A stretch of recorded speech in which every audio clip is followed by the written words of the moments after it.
So the last video we have discussed about FIR filter, and now we are going to discuss about IIR filter architecture. So how, if you realize an FIR filter, we have seen how it represents as an open loop system. So it was clearly shown that there is no feedback from the open loop system. So now we are going to discuss about IIR. So it will clearly tell that the present output should depend on the past and present input and past output. So there will be a feedback from the output. So this is the best system. IIR is the infinite impulse response duration filter is the best system. Wherever adaptation is required, we go for this. Wherever an improvement in the system is required, we go for IIR filter. And now we will see how it is represented as an equation. So it is represented by means of y of n is equal to summation ak x of n minus k minus summation k is equal to 1 to infinity dk y of n minus k.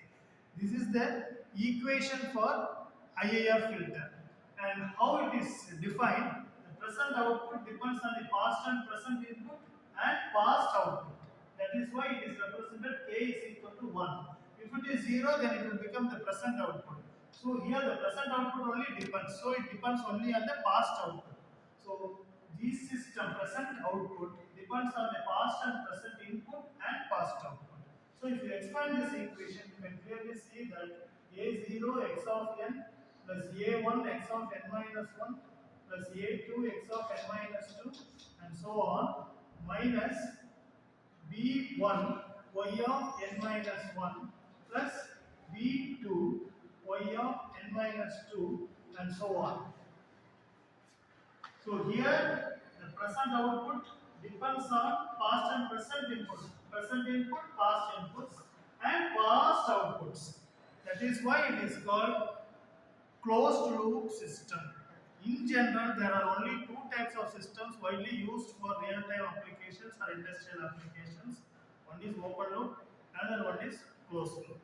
So, if you take a fan or any application, that is an open loop system. If you take me as a system, it is a closed loop system because every time I need a feedback. So, according to the feedback, I will act.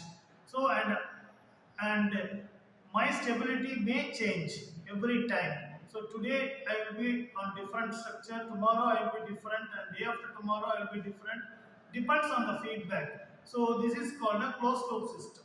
So which is better, which is best, open loop or a closed loop system? Closed loop system is the best system for industrial applications because every time it has to be improved. The system has to be improved or it has to be adapted according to the environment. So such a way we have to design a system that is called IIR system. And this is the best example, that is the IIR system. And now we will see how it is calculated. How it is calculated. H of z transfer function is calculated.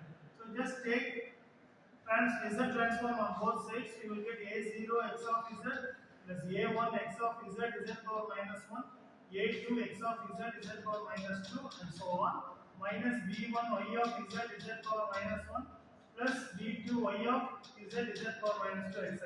So take y of z common, bring y of z this side. So 1 minus plus b1 z power minus 1 plus b2 z power minus 2 and so on, and that is equal to x of z. To take common, you will get a0 plus a1 z power minus 1, a2 z power minus 2 and so on. So what is y of z by x of z? That is the transfer function is nothing but a0 plus a1 z power minus 1 plus a2 z power minus 2 up to infinity divided by 1 plus b1 z power minus 1 plus b2 z power minus 2 up to infinity.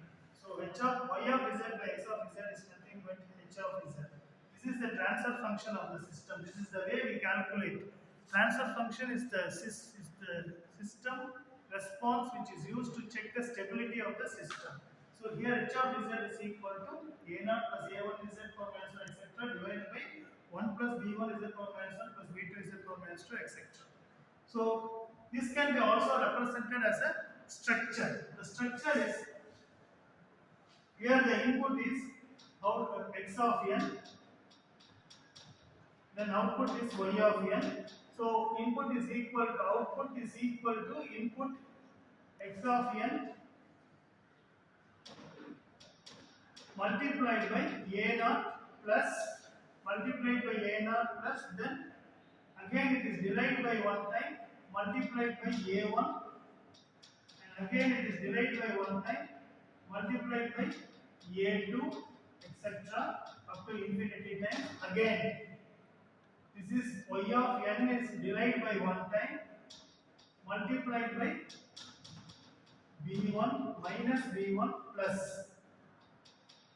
then again it is divided by one time multiplied by minus b2, this is minus b2 and up to infinity. So this figure clearly shows that this system not only depends on the past and present input, also depends on the past output. This is the closed loop system.